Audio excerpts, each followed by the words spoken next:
Hi everybody, my name's Caitlin. Welcome to beautiful downtown San Francisco, California. Today we're going to visit the Au Pair Care headquarters. Come with me. So Au Pair Care was founded in 1989, and since then we've grown tremendously.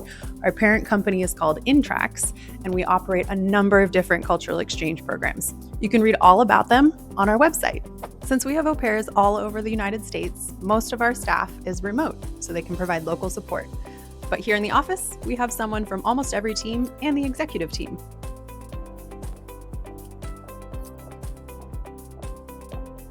And here you can see some of the Au Pair Care team hard at work.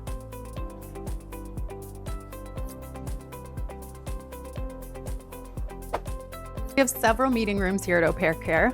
This one is called Schnitzel, after the traditional German dish. All of our meeting rooms are named after foods from countries where our offices are.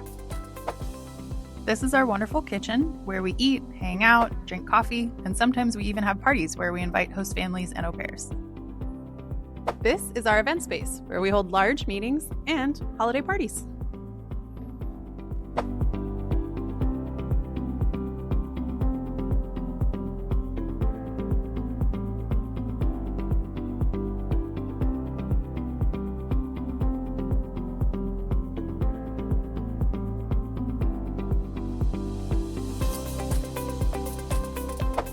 Thanks for joining our office tour. We hope to see you soon.